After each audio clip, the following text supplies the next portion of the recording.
Hər vaxtınız xeyirli olsun dəyərli dinləyicilər. Sizinlə mikrofon arxasında hər zaman eyni vaxtda, eyni dalğada, eyni saatda mənəm Paşa Abdullah və mənim təqdimatımda biznesin nəbzi verilişini dinləyirsiniz və studiyamızda qonağımız var. Doğmamızdır, özgəsi deyil və keçid edim elə qonağımın təqdimatına. Bugün studiyamızın qonağı tikinti sektorunda keyfiyyət və texnologiya standartları ilə seçilən beynəlxalq bir brendin regional rəhbəridir. Qapı və pəncərə profilləri sahəsində dünya miqyasında tanınan VK brendinin Türk dövlətləri üzrə rəhbəri Səbuhi Nuriyev bugün bizimlədir. Onunla birlikdə tikinti sektorunda yeni texnologiyalar, müasir pəncərə sistemləri, bazarın inkişaf istiqamətləri və istehlakçıların seçim meyarları haqqında danışacağıq. Xoş gəlmisiniz Səbuhi bəy. Buyurun, siz də dinləyicilərimizi Çox sağ olun, təşəkkür edirik. Biz də dinləyicilərimizi salamlayırıq. Çərşənbələri mübarək olsun. Günləri uğurlu olsun. Ümid edirəm ki, bugün bizim mövzu onlar üçün çox səmərəli olacaq. Mən də ümidvaram, çünki biz hər dəfə görüşəndə yeni bir şeylər kəşf edirik. Əmələ gəlir. O zaman elə ilk sualımı səsləndirəcəm. Pəncərə və qapı profilləri bazarında son 10 ildə ən böyük dəyişiklik nə olub sizə görə və yaxud da ümumiyyətlə, yəni fikrinizi almaq istəyərdim. Götürsü çox dəyişikliyi var pəncərə sistemlərində. Bu günlərin plastik artıq 60-ın 40%-adır. 60% artıq alüminiuma keçib. Vaxtı ikən alüminium pəncərəyə heç kim baxmırdı ki, bu alüminiumdur. Bunun şüvası var, radiasiyası var, nə bilim ayarlana bilmir, bərkdir. Amma bu günləri 60% artıq bazarı alüminium alıb. Alüminium satılır, alüminium pəncərələr qoyulur. Baxmayaraq ki, ona çox satılır, eyni zamanda bizim məhsullarda satılır. Və bir də ki, taxta pəncərələr gəlirdi xaricdən. Çox adamlar taxta pəncərələr, Azərbaycanda da vardı istehsalçısı. Taxta pəncərədən, qırmızı şamdan istehsal olunurdu. Və başqa cins taxtalar isə gəlirdi Avropadan, Türkiyədən, Ukraynadan və Rusiyadan. Özür istəyirəm. Buyurun. Bu günlərim demək olar ki, tam taxta pəncərəsinin sifarişi tam olaraq görsənmir, bazardan çıxıb. Sonra bugün pəncərə sistemlərində böyük panorama ölçülərə, böyük panorama üstünlüyü verirlər. Ona görə də profillərin artıq gücləndiriciləri daha çox olmalıdır. Onlara üstünlüyü verirlər. Ümumiyyətlə demək olar ki, hər şey yaxşıya doğrudur, tək ki dünyamız düz olsun, əmin-amanlıq olsun. Biraz nostalji hisslər oyandı məndə. Bu taxta pəncərə qeyd etdiniz. Mən elə bir evdə göz açıb böyümüşəm. Hətta deyərdim, ömrümün 25 ili o cür bir evdə keçibdi. Onun əslində hissləri tamam başqadır o taxtanın. Bəli, yox, mən o taxta pəncərədən demirəm. Bizdə istehsal olunan o pəncərələrdən demirəm. Hansı ki, Европейska taxta deyirlər. Yəni plastik əvəz eləyən, həmin germetikliyi saxlayan. Bu ənənəvi mən dediyim pəncərələrdən deyil. Yenisi, bəli, daha gözəldir, daha əladır.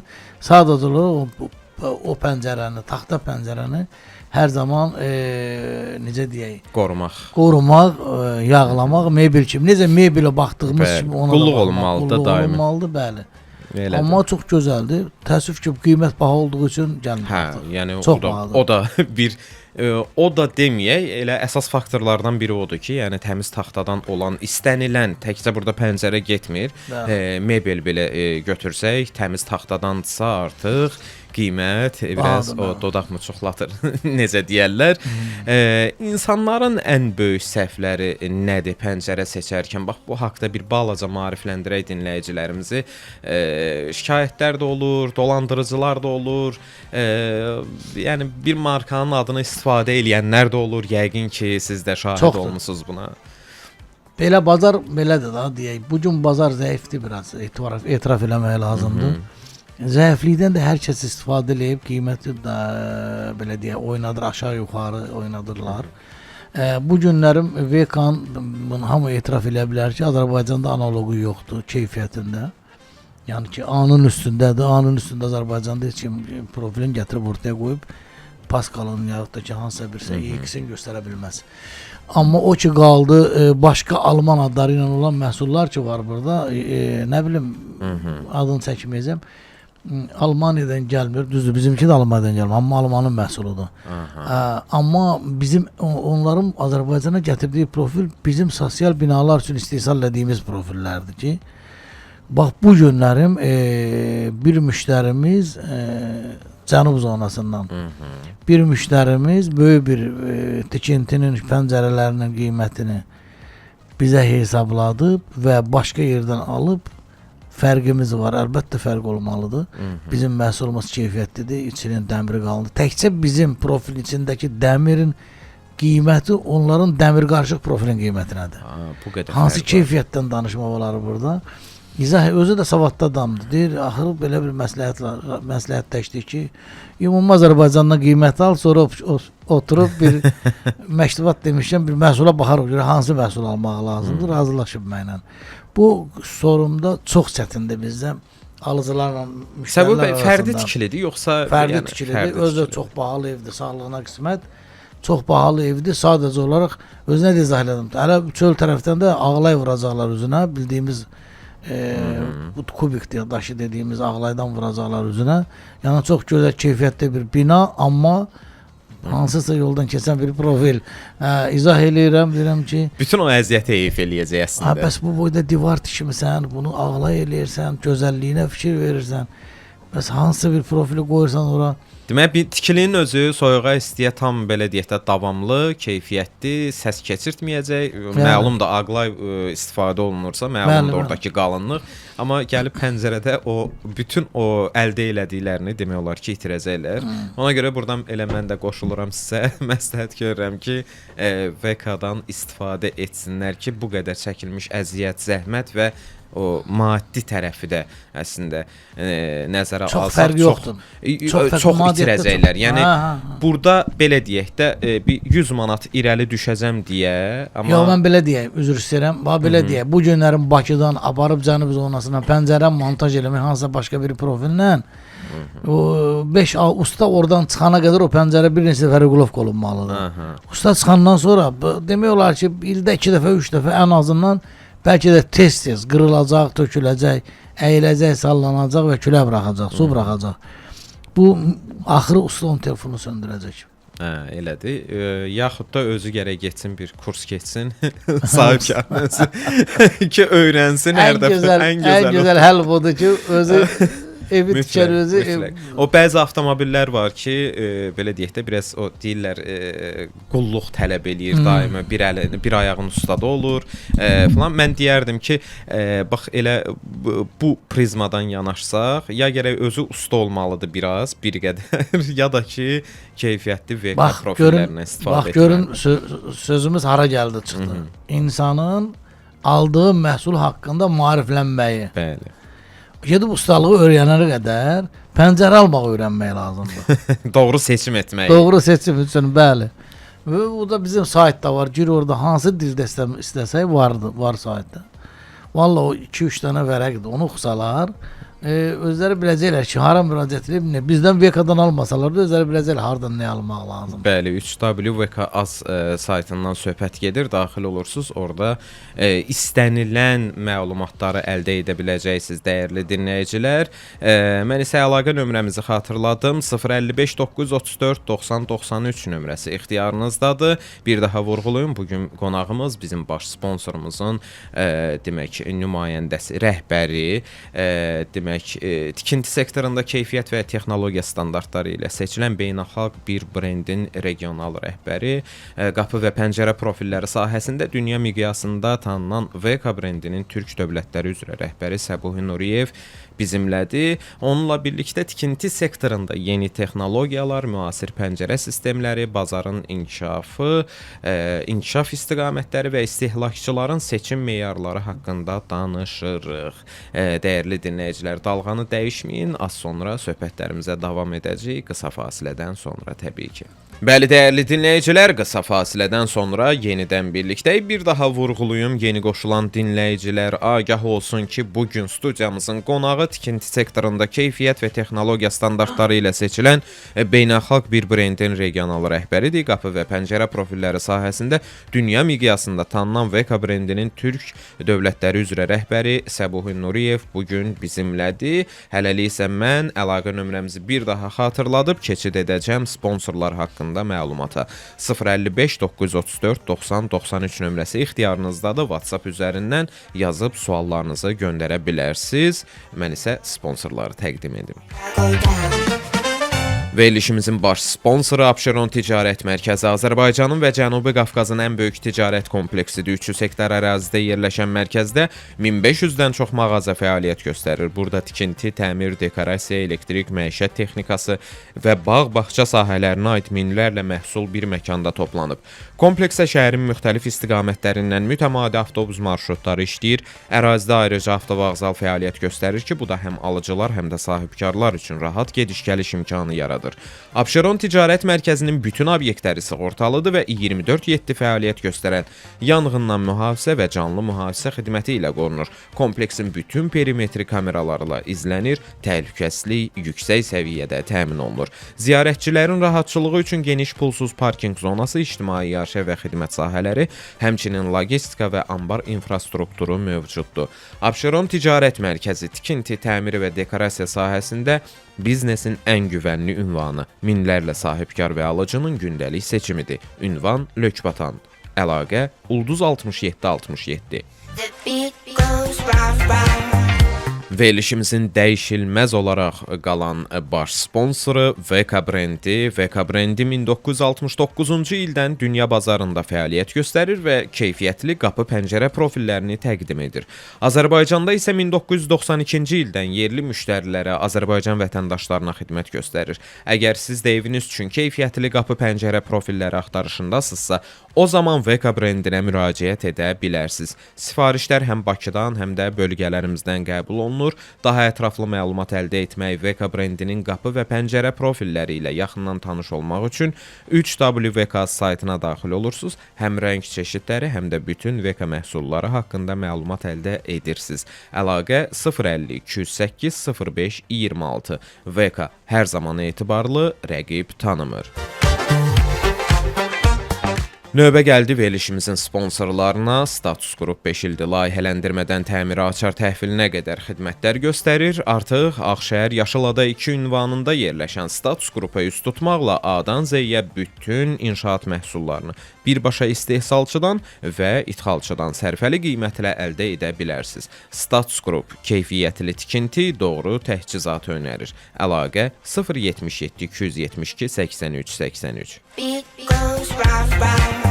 Növbəti sponsorumuz G-Stone Gallery Azərbaycanda premium kvars daşları və porselen keramika sətləri üzrə ixtisaslaşmış şirkətdir. Mətbəx dəzgahları, ada masaları, vanna otaqları, döşəmə və divar üzlükləri üçün müasir dizaynlı, yüksək keyfiyyətli və uzun ömürlü həllər təqdim edir.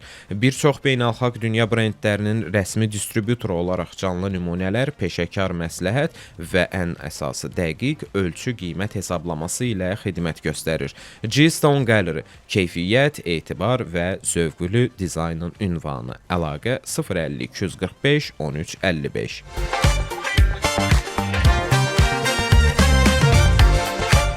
Və biz Səbuhi bəylə davam edirik söhbətlərimizə. Müasir binalarda pəncərə artıq konstruksiya deyil, komfort elementinə çevrilibmi? Bax, bunu bilmək istəyərdim Səbuhi bəy. Çünki bir çox hallarda elə sosial şəbəkələrdən bu yeni tikililərlə bağlı elə bu pəncərə hissələrdə çox vaxt olur ki, problemlər rastımıza çıxır. Yəqin ki, siz də rastlaşmış olarsınız. Bax, bu kimi problemlər hansı üsullarla həll oluna bilər? Necə həll olunmalıdır? Bu əvvəldən nəzərdə tutulmalıdır hər şey? Ondan asılıdır, yoxsa nədən asılıdır bu kimi problemlər? Müasir binalarda dedikdə, əgər fərdi binalarda deyirsinizsə, yenə də heç 50% deyil. Aha. %50% deyil ki, komfort, pəncərələrin komfortun gözləsinlər. Pəncərədən effekt gözləsinlər. Hətta onlar heç pəncərənin komfortu nədir bəlkə də bilmirlər. Çünki əsas odur tikdim, satdım, pulumu qazandım. Bəli. O ki qaldı yox, fərdi evlərdən. Əgər qaldı ki, yüksək mərtəbəli binalardan ümumiyyətlə orada yoxdur. Bina tikən adam ümumiyyətlə heç bir müştəriyə komfort təqdim etmir orada pəncərə. Nəinki pəncərədə, başqa şeylərdə də edilmir, amma pəncərədə ümumiyyətlə hər kəs evi təmir eləyirsə, əksər bir 30% bilən adamlar evi təmir eləyən zaman pəncərələr dəyişir. Dəyişməyənlər də sonra peşman olurlar. Yenə də gələn səfərki təmirdə və yaxud da ki, çərçivənin yerində saxlamaq şərti ilə biz dəyişirik yenə də. Əksərini dəyişirik. Biz və yaxud da başqa müştərilərimiz dəyişirlər pəncərələri. Pəncərə komfortun başa düşməkdən ötəri ev alanda gərək evin bir dəfə mənə zəng oldu. Bəs yağış yağır, möhkəm külək əsir. Bir dəfə deyəsən dedim bunu hardasa.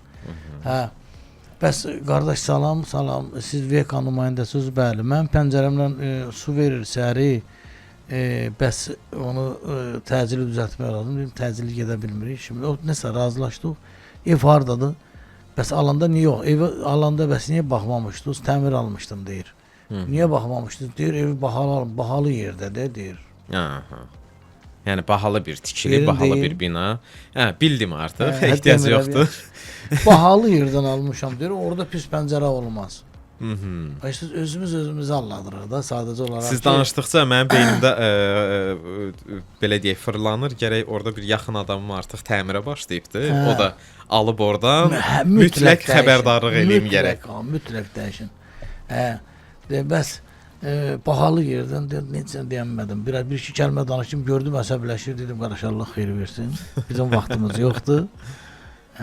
Yenə də biz düzəltdik, biz ayarladıq, düzəltdik verdik. Amma yenə də adam qəbul eləmədi ki, yox, bura bahalı yerdir, bu bahalı məhsuldur. Bahalı yerinə görə bahalı olmağı normaldır. O demək deyil, bahalı pəncərə qoyublar ora. Yəni ki, insan qiymətləndirməni bacarmalıdır. Komfortu, gördüyü işdən ləzzət almaq, həzz almaq elə o komfortdudur. O gördüyü işin komfortudur. İnsan gördüyü işdən həzz ala bilmirsə ondan heç bir komfortu yoxdur. Ona görə də öncədən o komfortu, o həzz almaqdan ötəri öncədən düşünülmüş vəziyyətdə addım atmaq lazımdır ki, mən hansı pəncərəni, hansı profili və yaxud da kim yığacaq mənim pəncərəmi, hansı savadlı bir usta yığacaq. Elədir. Ona görə növbəti sualımı verəcəm. Elə məhz bu söhbətlərə görə tikinti şirkətləri ilə işləmək daha çətindir yoxsa fərdi müştərilərlə? Tikinti şirkətləri ilə. Tikinti şirkətlərində evi tikən, evi tikdirən, evi tikən, sonra evin üstündə biz starşı deyirik. Nəzarətçi, belə deyək. Sonra ona nəzarətçi var. Nəzarət sözün əsl mənasında orada 3-4 qatdır. Bir balaca problem olsa hamısı zəng eləyir. Bir balaca problem olsa heç hansını tapırsan. Və kiçik bir şeydə o qədər böyüdüb o nəzarətə çatdırırlar ki, qlobal sanki bir böyük bir hadisə baş verir. Biz binalarla işləyirik da. Elə olur ki, əl çatmaz olur. Elə olur ki, özləri gəlirlər. Belə adam çıxılmaz vəziyyətdə qalır. Amma fərdi evlərdə işləmək, bilirsiniz, adam gəlir ailəsi ilə oturur, xanımı ilə ofisdə seçir pəncərəni, bu rəngi olsun, bu mexanizm olsun, açır, bağlayır, 5 aşağı, 5 yuxarı razılaşırlar. Vaxtın verirlər, vaxtında da düzgün normal təhvil təslim verilir. Çox rahat, çox gözəl. Ümumiyyətlə biz binalarda da bizdən heç kim narazı qalmayıb. Biz Qarabağ zonasında da işləmişik, yeni yerlərimizdə də işləmişik. Burada da işləmişik, yeni yüksək mərtəbəli binalarda bizdən narazı qalmayıb. Amma əziyyəti biraz çox olur. Aydındır. Heç bir əziyyət yerdə qalmasın, qalmır da, belə düşünək. Ümumiyyətlə əziyyətli işin dadı başqa olur. Mən hələ eşitmədim ki, kimsə uğur qazansın asan yolla və o uzun müddətli olsun və yaxud da belə deyək də bərəkətli olsun, rozili olsun. Əziyyətli iş daha da məsləhətdir. Növbəti sualımı verəcəm Səbuh bəy. Azərbaycanda pəncərə sistemləri üzrə bazarın inkişaf potensialını necə qiymətləndirirsiniz? Yəni inkişaf gedir sizcə, yoxsa o dediyimiz o sadaladıq ki, problemlər var. Məsəl üçün dolandırıcılar var, alladanlar var. Nə bilim bir Alman brendi adı altında gətirib məhsul satanlar var ki, halbuki kökünü axtarırsan ki, bax indi siz də qeyd elədiniz ki, Almaniyadan gəlmir, amma Alman məhsuludur. Yəni şirkət olaraq Alman məhsuludur. Alman cavabdehdir. Hə, məsəl üçün avtomobil sahəsini götürsək, Alman avtomobilləri digər ölkələrdən elə Çində məsəl üçün fabrikləri var. Bəli. Amma bu o demək deyil ki, bu artıq Alman avtomobili deyil. Yox, bizdə üzr istəyirəm, belə bir şey var ki bizdə. Deməli VKV Karantiya deyilən bir şey var ki, bu Almanın yaratdığı bir saytdır. Bunu biz Rusçaya çevirmişik. VKV Karantiya. Biz əvvəlcə istehsalçının, pəncərə istehsalçının gedib evini, ofisini, sexini audit eləyirik. Və ona proqramı veririk. Adam ömrü müştərisinə, pəncərəsini ömrü karantinaya verir. VKV Karantiya.ru. Aha, o demək ki, əsirlik zəmanət belə gedir tərcümədə. Bu da elə ömürlük deməkdir, yəni. Burada məsələ budur ki, hətta evi satıb başqa adama dəyişsələr də həmin saytda yerləşdirirlər. Əgər müştəri pəncərə istehsalçısını tapa bilmirsə, o yoxdursa artıq ləğv olubsa o şirkət, VK özü gedir düzəldir. Öz hesabına. Əgər ziyan VK tərəfdənsə, yox, müştəri vurub sındırıbsa pulunu ödəyir, düzəldirlər. Yəni ki, ömürlük karant bunu verilirsə, bu VK deməli doğrudan da sözün əsl mənasında Almanın malıdır, Alman düzəldir və Alman satır. Və öz məhsulunda ərazisindən asılı olmayan. Arxayındır, yəni. 7 zavodumuz Amerikadadır. 2 zavodumuz Kitayda var, Çində. İkisi Rusiyada var. 57 ümumiyyətlə 57 zavodumuz var. Elə hərə söz bildiyi ki, məhsul satsa nəzarətdən çıxaraq burada anarxiya olar. Elədir, Bəli. söz yox. Siz istehsalat haqqında da danışmışdınız. Qaldı ki, pəncərənin Azərbaycan Respublikasında yenilənməsi, inkişafı, bir 5-6 il bundan qabaq 60-lıq profildən işləyirlər, bugün 70-lik ilə işləyirlər. Buna inkişaf demək olarsa. Amma ki 10 milli dəyişib də. İnkişaf 10 milli gedir. Amma məsələ buradadır ki, bu gün hebi-şebi dediyimiz sürməli pəncərələrə, qapılara üstünlüyü verirlər. Panoram olduğuna görə aşağı laylarda. Onun da belə deyək də, onun da keyfiyyətsizini seçirlər, zərər yoxdur. Yəni ki, biz ancaq xaricdən gələn məhsulun hesabına nəyisə yeniləyə bilərik. Əsas odur ki, həmin tikilən evin dizaynı oradan gəlsin ki, o pəncərəni burada istəsinlər. Qəşəng yanaşmaydı, xoşuma gəldi.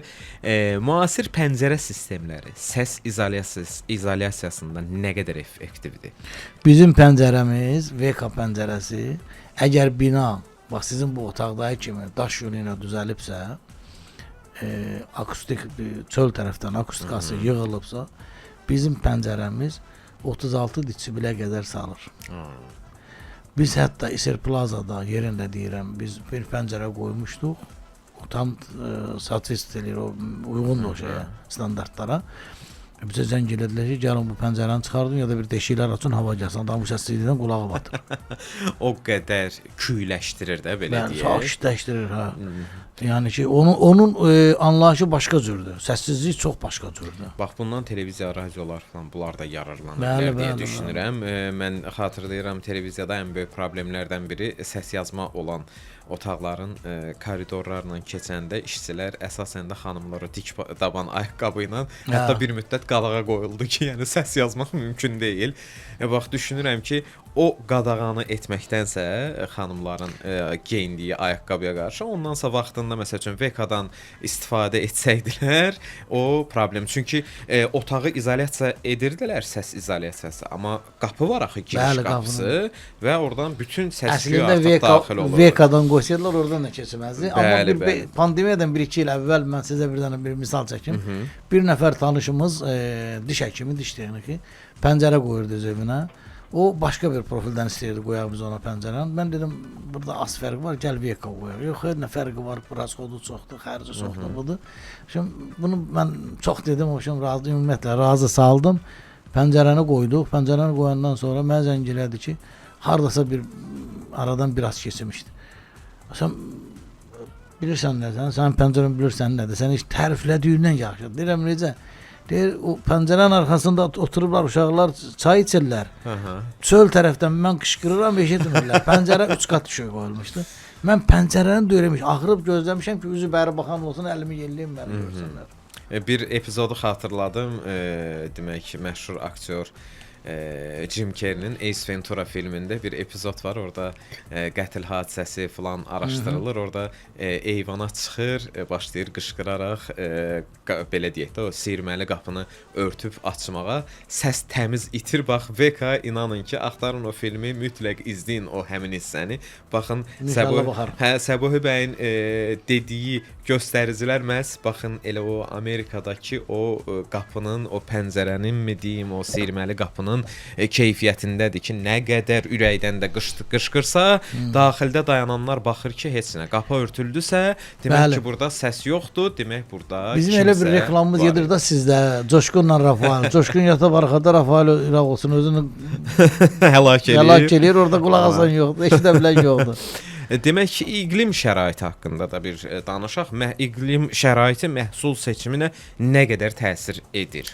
Ümumiyyətlə söhbət plastik profildən gedirsə, plastik profildə iqlim şəraiti olmamalıdır. Amma o ki qaldı, mən keçən səfər dediyim kimi, o 29 pigmentin hansısa bahalıların içindən çıxardıb ucuz bir şey düzəldəndə, onda onu düşünmək lazımdır ki, mən bunu havanın hansı dəyişən hava şəraitinə qoyacağım. Burada neçə dərəcə? Bizim bəxtimiz onda gətirib ki, bizdə şaxta yoxdur o qədərdən. Bizdə şaxta olsa, Rusiyada misal üçün 30, 40, 45, 52 dərəcəyə qədər maruz olan yerlər var. Məsəl üçün Murmansk'a mən özüm xidmət eləmişəm və gedib gəlirik də ora. Orada da bizim məhsulumuz var. Bir dənə alternativ profil yoxdur demək olar. Hamısı VK-da. Hamısı Almanda, Avropada. Yox, başqa Avropada var. Avropadan başqa orada məhsul qala bilmir. Çünki Avropa ancaq tab gətirmir, yəni ora. Pigment məsələsi var ki, düzgün istehsal məsələsi var. Bunu ancaq VK-da orada və Avropa məhsuludur. Səbuhi bəy 7352 nömrəli abunəçi yazıb soruşur bizdən. Günəş şüasının çox olduğu evlər üçün hansı tip profil daha uyğundur? Əslində ən yaxşı profil və ən dözümlü profil, uzun ömürlü profil ağ profildir rəng olaraq. Günəş şüasına. Çünki baxmayaraq ki, hər ikisi rəngli də, ağ da Alman məhsuludur, amma ultraviyolon şəy şüanı qəbul eləmir, içi qazla dolmur, şişmir, genişlənmir, ayardan düşmür. İstini qəbul eləmədiyi üçün, isti qızmadığı üçün pəncərənin ömrü uzun olur. Rəngli profilləri tövsiyə görmürsünüz. Rəngli profillərdə orada sığortalamaq lazımdır. Orada bir neçə versiyalar, deşiklər açılıb, dərilər açılmalıdır ki, qızarsa qazlar tez çıxmaq imkanı olsun. Onu da çox adam bilmir heç. Mütləq onları eləmək lazımdır ki, qızarsa mütləq havası çıxmalıdır, yoxsa əyilir. Yenidən yeni bir şey öyrənmiş olduq. Mən ona görə vurğulayıram. Səbuhi bəy ilə hər dəfə görüşümüzdə nəsə bir yeni bir şey öyrənirəm. Bu qapı, pəncərə sistemləri haqqında, ümumiyyətlə bu sahə haqqında mən də maariflənirəm. Sizinlə birlikdə dəyərli dinləyicilər, baxım görün başqa nə yazan var. Bu verilişin ən yaxşı kömək sizə olacaq ki, sizin pəncərədən külə buraxmayacaq heç zaman. Demək, elə soyuq demişkən 9064 nömrəli abunəçi yazıb soruşur. Qışda pəncərələrdən soyuq gəlməsinin əsas səbəbi nə olur? Pəncərənin zəifliyi, pəncərə seçiminin düzgün olmaması. Ya bu, ya da o, bilmirəm ona nə deyirlər, rezin deyirik bizim dildə. Elə rezindir, conta deyirlər, rezin deyirlər, bizə küpləşdirici deyirlər. Bax, onlar da məncə bir müddət sonra dəyişdirilməlidir. Bizim ən uzun ömürlü rezin bizdədir, onun üçün qarantı var, elastikliyinə görə. Amma mən 30 ilin pəncərəsini göstərə bilərəm ki, heç nə dəyişilməyib. Hələ də dəyişilməyib. Bizdə var, 30 ilin pəncərəsi var, kişinin evində durur, heç bir problemi yoxdur. Məsələ buradadır ki, pəncərəni seçəndə düzgününü seçin. Sabah küləyə buraxmasın, su buraxmasın, problem yaratmasın. Müvəqqəti seçirsinizsə o başqa şey. Elədir, mən buradan bunu vurğulayım. Mən Bayıl ərazisində, Səbail rayonunda yaşayıram. Yeni tikili sayılır binalar və Bakı şəhəri küləklidir, məlum məsələdir. Məlum. Amma belə deyim də, külək hər yanda bir olanda, Bayılda, Yasamalda və 1-2 nöqtələr var ki, bəli. Orada 2 yox, elə 10 olur artıq. Hətta gələnlər də deyir ki, deyir, burada niyə belə? Deyirəm ki, buranın yəni dəniz kənarıdır, açıqlıqdır falan və mən onu dəqiq deyə bilərəm ki, bax belə yerlərdə ümumiyyətlə diqqətli seçim etmək lazımdır. Mən hərdən oturanda bir də görürsüz, yüngülvari hər yanda külək olur. Artıq biz tərəfdə çox güclü külək olur deyə otururam. Arada hiss edirəm ki, pəncərədən belə qəşəng bir meh gəlir. Bax onu yaşamamaqdan ötürü, onu yaşamamaqdan ötəri seçimdə doğru seçim etmək lazımdır. Hələ ki qısa fasiləyə qədər vaxtımız var. Mən növbəti sualı ünvanlamaq istəyirəm.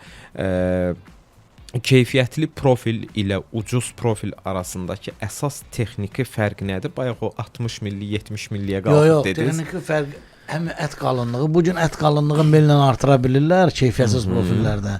Çaşdırıcı şeylər, hərəkətlər eləyirlər. Amma adından məlumdur ki, keyfiyyəti yoxdur bu məhsulun. Bu günlərim Azərbaycanda onu çünki ölkəmiz balacadır, tez yayılır. Səs sürət tez yayılır. Bilirik ki, Paşa bu günlərin pəncərə qoydu, artıq külək buraxır. Bunu bu pəncərədən, bu profildən və yaxud da ki, bu Həsəndən bunu almaq olmaz. Amma o ki, qaldı keyfiyyət fərqinə, texniki məsələlərdə. Heç kim profilin içinə dəmir dəstək sazını əksər yerlərdə qanada, açılan qanada qoymurlar ki, psixoloji bir müştəri anlam yaradırlar. Açılanın içinə dəmir qoyarsan, əksin ağır olub, dartıb sallayacaq aşağı. Fikirləşmirlər ki, o pəncərəni saxlayan o dəmirdir. Və onun içinə qoyulan dəmirlər də ümumiyyətlə əgər qoyurlarsa, bizim uya oxşayan, piabrazın deyirik, Rusun piyasına oxşayan dəmir qoyurlar və ət qalınlığı azdır. Profilin özünün ət qalınlığı azdır. Üstəgəl profilin çeşid məsələsi, necə deyək, qanadın kasaya oturma məsələsi, bəlli bir profil istehsal olunanda şablon tez-tez dəyişilməli ki, pres formada düzgün profil istehsal olunsın. O da baha olduğu üçün, vaxtaşırı dəyişdirilmədiyi üçün şablonda çizimlərin yeri dəyişir. Və ona görə də kanat kasaya, ştapik yerinə düz oturmur, kanat kasanın üstünə düz oturmur. Belə problemlər var. Ona görə külək, rezin qoyulsa da rezinin sıxma yeri az olduğu üçün cəm 3.5 və yaxud da 4 millim oynama elastikli imkanı var. O da ora çatmır. Çünki artıq profil istehsal olanda ora boş qalıb. Qaldı ki, məhsulun keyfiyyətinə bütün birinci istehsal, ikinci orası istehsal olunanda vurulan simeslər, məhsullar, pigmentlər, bunları da düzgün vurulmalıdır. Bu günlərim qiymətə görə hər kəs ucuz olsun deyə bu günlərim içindən əskildirlər, düzəldib istehsal edib satırlar. Nə yazıq ki, biz də alıb istifadə edirik. Çox təəssüflər olsun deyirəm. O bir deyim var el dilində, deyir ucuz aşın şorbası olmaz, belə bir məsəl var. Ucuz ətin. Ucuz ətin şorbası olmaz, belə bir məsəl var. Ona görə yəni 5 manat, 3 manat burada qabağa düşəcəm, önə düşəcəm düşüncəsi ilə daha böyük problemlər yaşayacaqsınız sonra. Belə deyək də, Səbuhi bəy dəfələrlə qonaq olub və bildirib ki, məsəl üçün digər profillərdən, VK-dan deyil də, başqa markalardan qapı pəncərə təzə bir ev tikdirir, gətizdirir, quraşdırır, sonra müraciət edir ki, gəlin bunların hamısını sökün, çıxardın, VK ilə əvəz edin. Düşünün ki, olub yenidən elə bir hadisə. Bu il oldu, Cənub zonasında oldu. Heç evini adam keçməmişdi. Ümumiyyətlə heç suaq vurulmuşdu, malyarka təzə başlayırdılar. Adam dedi ki, gətirin bir dənə pəncərə qoyun. Apardı, bizim uşaqlar pəncərə qoydular. Dedi, bu birisilərin hamısını sökün. Böyük bir ev idi, sağlığına qismət. Məbləğ da deyə bilməyəcəm nə qədərdir. Hamısını çıxartdılar, yığdılar darvazanın ağzına. Dedi ki, gəlib öz aparar. VK-nı qoydular. Aydındır. Biz qısa fasiləyə yenidən ayrılıb, daha sonra qaldığımız yerdən davam edəcəyik. Dalğanı dəyişməyin. Bəli, dəyərli dinləyicilər, biz qaldığımız yerdən davam edirik. Bir daha vurğuluyum. Bugün baş sponsorumuzun, belə deyək, VK-nın rəhbəri bizimlədir. Qapı və pəncərə profilləri sahəsində dünya miqyasında tanınan VK brendinin Türk dövlətləri üzrə rəhbəri Səbuhi Nuriyev bizimlədir. Bugün çox maraqlı söhbətlərimiz oldu deyə düşünürəm. Çünki mənim də öyrəndiyim şəxsən bəzi məqamlar oldu, bilmədiyim məqamlar oldu. Ümidvaram ki, dəyərli dinləyicilər, siz də az-çox maariflənmiş oldunuz bu istiqamətdə. Tikinti sahəsində ümumiyyətlə Səbuhi bəy, siz uzun illərdir tikinti sektorundasınız. Məsələ burada təkcə VK deyil. Siz birbaşa bu işin içində olan şəxssiz. Ona görə növbəti sualım bu formada olacaq ki, tikinti sektorunda davamlılıq və ekoloji materiallar nə qədər aktuallaşıb ümumiyyətlə? Çox yaxşı. Bu günlərin tikinti sektoru çox irəli gedib. Mən sadəcə bircə dənəsini deyərəm. Bir ay bundan qabaq bir toplantıdaydım. Tikinti sektorunun tikinti şirkətləri toplantısındaydım. Orada bir nəfər özünü təqdim elədi. Xaricdən bir boya gətirəcək. 1 millim vurursa 5 santı daş yolun əvəz eləyəcək boya. Onun tərkibi Hər milli 5 Allah sant. bilir, bir də özləri bilir ki, onun tərkibi nədir. Hər millim qalınlığı, mikron yox ha, bilirsiniz də Bildim, boya bildim, mikronla hesablanır. Bəli. 80, 70, 76-dan 82-yə qədər fərqi dəyişə bilər. Çox olmaz. Amma bu biraz qatı olur deyir. 1 millimlə deyir. 1 millim qalınlığında boyanı vurursan divara 5 santı daş yolunu əvəz edir. İzolyasiyaya ehtiyac qalmır o Artıq zaman. ancaq boyu divarı yaxşı mala ilə, suaqla vur. Üstündən həmin boyanı vur olsun. Özə dekorativ rənglər də qarışdırmaq olur. Gözəl binalara da gözəl yaraşıqlar da vermək olar. Yox, bu günlərim inkişaf həddindən artıq yüksəkdir. Nə yaxşı ki, şirkətlər var ki, MTK-lar var ki, tikinti şirkətləri özünə hörmət edənlər çox gözəl. Gedirsən, baxırsan da, yol qırağı gedən görürsən ki, aha, bu beton töküb, apolovkanı söküb, beton qoyub görürsən ki, üzünə bir ağ nəsə vurulub. Bu birisinə gedir, yanından keçsin, görürsən cadar-cadardır. Sementini ekonomi eləyib. Səbuhi bəy, siz mənə bir dənə də bu aktual əslində məsələdir. Mən hər zaman bunu vurğulayıram ki, istənilən marka olsun, dünyada bir nömrəli marka olsun öz sahəsində, fərq etməz. Yəni burada təkcə qapı pəncərədən söhbət getmir. Ümumiyyətlə tikinti materialı olsun, qeyri bir başqa bir istiqamətdə olsun. Keyfiyyətli məhsul əla, amma bunu quraşdıranda bunu belə deyək də bu işi icra edən bir insan əməyi var ortada, insan faktoru var. Yəni o boya qeyd etdiniz məsəl üçün. İndi onun da böyük ehtimal ki, xüsusi göstəriciləri olacaq ki, nəyi nə qədər qatmalısan, nə qədər gözləməlisən. Yəni baxın, bu sualı biraz da daha dəqiqləşdirim. Yəni bəzən düzgün quraşdırma olmadıqda keyfiyyətli məhsul belə effekt vermir. Bax, bu problem nə qədər yayılıb, bunun qarşısını almaq üçün hansı addımlar atılmalıdır? Deməli, çox yaxşı sualdır. Deməli, bu günlərim biz VK profilini verərik Naşustiyə, elə bir pəncərə qoyar kiminsə evinə. Su da buraxar, külək də keçər. Problem olar. Amma usta var ki, lap belə zəif bir şeydən gözəl bir dəzgah düzəldə bilir.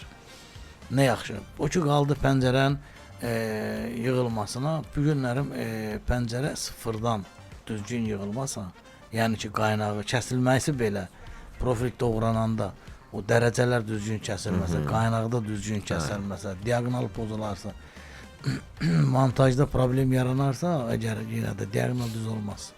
Onu yenidən ayarlamaq qeyri-mümkündür. Bir pəncərənin açılıb bağlanmasında dopustuymu, yəni buraxılacaq səhv 4 millimdir. Yəni bir diaqonalın balaca dəyişməsi 4 millimdir, 10-12 millimdir. Yəni o qədər həssas montaj eləməlisən ki. Maksimal 4 orada milyon- səhvlərin də maksimal göstəriciləri var Bəli, ki, nə bəli, qədər bəli, mütləq. buraxa bilərsən. Bəli. Ki sonra belə deyək də problem Yaranmasın və rahat onun sonra ayarlara uysun. Ayar eləyə bilsinlər. Təşəkkür edirəm. Növbəti Mən üzr istəyirəm. Buyurun. Misal üçün pəncərə profillərindən pəncərə problemi olursa, çox vaxtları mən getmişəm və mən cavan vaxtı çox çağırıblar ki, filan yerdə külək buraxır, düzəldə bilmirik, nə bilim, bunu əyə bilmirik, burada kömək elə. Mən onu teori olaraq bilirəm və izah edib kömək eləyə bilirəm. Amma mən özüm bir dənə pəncərəni kəsib doğrayıb yığa bilmirəm. Əl qabiliyyətim yoxdur. Yəni usta deyilsiniz, mütəxəssissiniz, ölçü, biçi, yəni bunları hamısını bilirsiniz, amma o əl bacarığı, Bəli. o ayrı bir şeydir əslində. Necə ki bu O da bir sənətdir. Tibb sahəsində də var da, məsəl üçün müalicə edə bilən həkim var, cərrah var. Bunlar başqa-başqa bir şeylərdir. Təşəkkür edirəm Səbuhi bəy, verilişimizin sonuna gəldik, çatdıq. Sonda sizin ənənəvi bir sloqanınız var öz şəxsi. Onu eşitmək istəyirəm sizdən. VK sloqanı çox olub. Pəncərə əlbəttə VK-dan, nə bilim, hər zaman etibarlıdır. Bizdən qabaqlar lap çox olub. Amma mən bir devizim var, o sloqan deyir. O mənim üçün bir devizdir ki, hər kəs bunu bilsin ki, sən pəncərəni almalısan ki, sən o pəncərənin arasında rahat oturmalısan. Deməli, pəncərə artıq sizə qulluq edir. Bayaq dediyimiz komfort budur. Bəli. Bir də var ki, başqa pəncərəni alırsan, keyfiyyətsiz pəncərəni alırsan, gündə ustaya zəng edirsən, usta ilə dalaşırsan, axır usta bezir, ustadan bezirsən, başqa. Yəni ki, deməli VK al ki, pəncərə sənə qulluq eləsin, sən pəncərəyə. Evet. Təşəkkür edirəm dəyərli dinləyicilər. Bir daha vurğulayım, qapı və pəncərə profilləri sahəsində dünya miqyasında tanınan VK brendinin Türk dövlətləri üzrə rəhbəri Səbuhi Nuriyev bu gün bizimlə oldu. Mən isə sizinlə sabaha qədər deyirəm. Sabah yenidən eyni vaxtda, eyni dalğada görüşmək ümidi ilə. Sağ olun, salamat qalın.